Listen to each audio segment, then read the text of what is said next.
બાપુએ બહુ સાચું કીધું છે કે દીકરી છે એ બાપનું આરોગ્ય છે. જેની દીકરી સુખી હોય એનો જ બાપ સુખી હોય ને જેની દીકરી દુખી હોય ને એનો બાપ દુખી હોય. ભાઈ, દીકરો બાપનું રૂપ છે, દીકરી બાપનું સ્વરૂપ છે, દીકરો બાપનો પ્રાણ છે, દીકરી બાપનો આત્મા છે ને છેલ્લે કઈ તો દીકરી બાપનો શ્વાસ છે. એને લીધા વિના પણ જીવી શકાતું નથી. એવી દીકરીને વિદાય કર્યા બધા પણ ચાલતું નથી. પરમાત્માને કહેવાની ઈચ્છા થાય છે કે હે કુદરત, તે દીકરી જેવા પાત્રનું સર્જન કરીને જુદાઈનું સર્જન તે શા માટે કર્યું? દીકરી છે દરિયો વાલનો, દીકરી છે દરિયો વાલનો.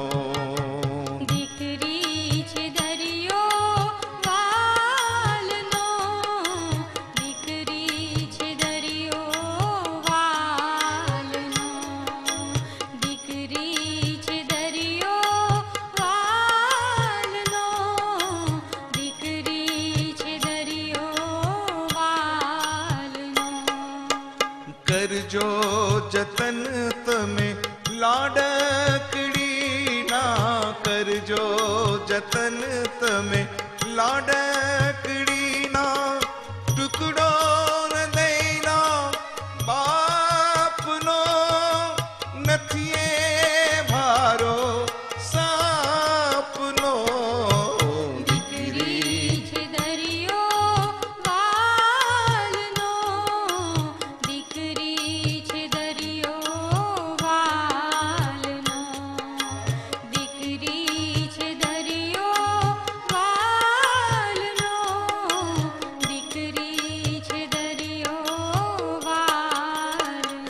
અરે સપના, હવે તું મને એ કહે કે આપણે ત્યાં આવનાર યુવરાજનું નામ શું રાખીશું?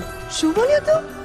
યુવરાજ? યુવરાજ? હા તો વળી યુવરાજ, આપણે ઘેર આવનાર દીકરો. દીકરો? અરે દીકરો હોય કે દીકરી એ તો ઈશ્વરના હાથની વાત છે. અને શું ફરક પડે છે દીકરો હોય કે દીકરી? નાઈ સપના નહીં, મારે મન દીકરો ને દીકરીમાં ફરક છે. મારે તો મારો વંશ જોઈએ છે. વંશ? અરે કયા વંશની વાત કરે છે તું ચેતન? વંશ તો સિદ્ધાંતો ને સંસ્કારોના હોય. સંત જલારામને ક્યાં દીકરો હતો?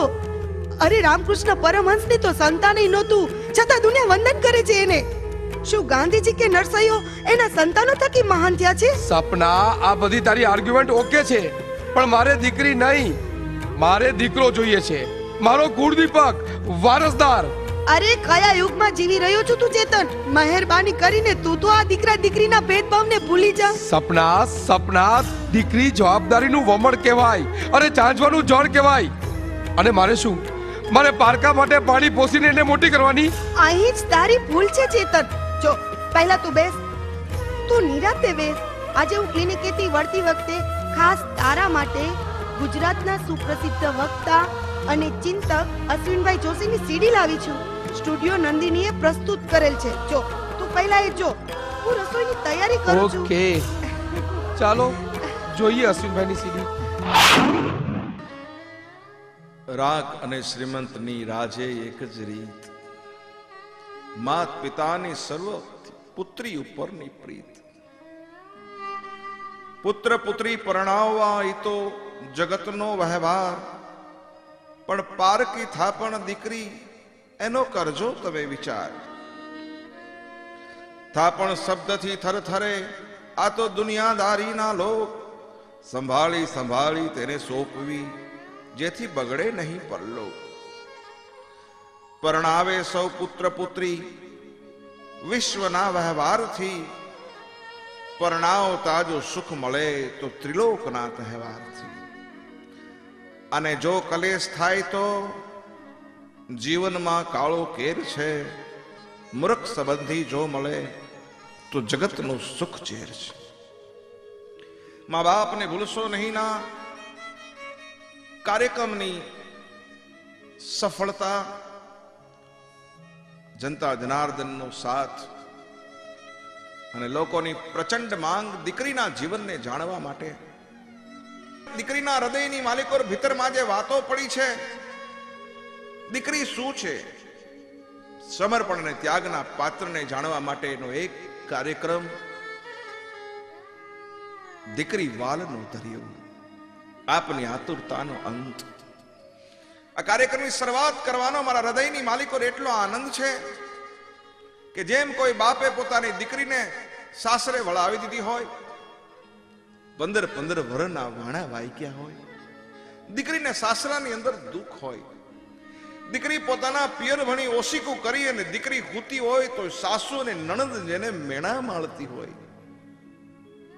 15 વર્ષમાં દુઃખની માલિકો જીવતી એ દીકરીને ભાઈના લગ્ન લીધા હોય અને 15 વર્ષ પછી ભાઈના લગ્ન માટે એ બાપ સાસરે દીકરીને તેડવા આવે. પોતાના બાપને જોઈને દીકરી વિચારમાં પડી જાય, સ્વપ્નું જોતી હોય એવું લાગે અને બાપ એમ કે બેટા હા હું તને લેવા આવ્યો છું, ભાઈના લગ્ન લીધા છે. દીકરી પોતાના બાપને કહેતી હોય, હે બાપુ મારી સાસુએ હા પાડી, હે બાપુ એને તમને રજા દીધી?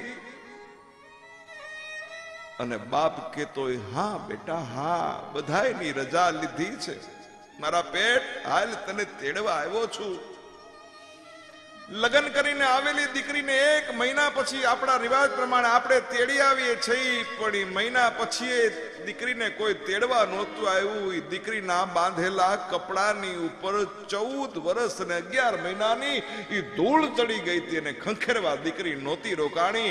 અને 15 વર્ષ પછી બાપને ઘેરે જવાનો દીકરીને જેટલો આનંદ હોય ને ભાઈ, એટલો આનંદ મને આજ દીકરી વાલના દરિયો કાર્યક્રમની શરૂઆત કરવાનો છે. कार्यक्रम सांभलनारा लोग, कहीं लोग जल को नीर कहते हैं और दूध में चावल हो तो इसे खीर कहते हैं. आप सभी लोग इस कार्यक्रम को सुन रहे हैं, उसी को हम हमारी तकदीर कहते हैं. અને આંસુઓ ના પડે પ્રતિબિંબ એવા હવે દર્પણ ક્યાં છે? આંસુઓ ના પડે પ્રતિબિંબ એવા હવે દર્પણ ક્યાં છે? અને કીધા વિના બધોય સમજી જાય એવા હવે સગપણ ક્યાં છે? દીકરીના જીવનને સમજાવતો આ કાર્યક્રમ, સમય ઘણો બદલાણો છે. બદલાતા સમયની સાથે આ કાર્યક્રમની અંદર અનેક દીકરીના જીવનના પાસાઓને પણ આવરી લીધા છે.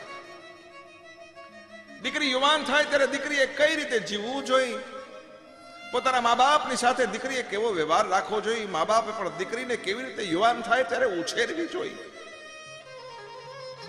પરિણા પછી દીકરીએ સાસરાની અંદર કઈ રીતે રહેવું જોઈએ. દીકરી વાલના દરિયાની માલિકો બધું દીકરીને સમજાવવામાં આવ્યું છે. દીકરીને સમજાવવામાં આવ્યું છે શબ્દ એટલા માટે વાપરું છું કારણ કે સમજાવી અને સમજી જાય એનું નામ જ દીકરી છે. સમજણનો ની જ્યોત એટલે દીકરી છે દોસ્તો. એવી દીકરી વાલનો દરિયો આ કાર્યક્રમ ઘણા નેમ થાય કે અશ્વિનભાઈ ઘણા નામ બીજા હતા. દીવાળે એનું નામ દીકરી, ઘરમાં દીવો કરે એનું નામ દીકરી, છતાં પણ તમે દીકરી વાલનો દરિયો શા માટે પસંદ કર્યો? દોસ્તો, દીકરી વાલનો દરિયો, દીકરીને વાલનો દરિયો મેં એટલા માટે કીધો છે કે દરિયાની અંદર જે ગુણો છે એવા ગુણો અમારી દીકરીની અંદર. દરિયો છે એ જીવનમાં કોઈની અપેક્ષા રાખતો નથી. દરિયો અનેક લોકોને પોતાની સાથે ભેળવી દે છે. અમારી દીકરી પણ અજાણ્યા પરિવારની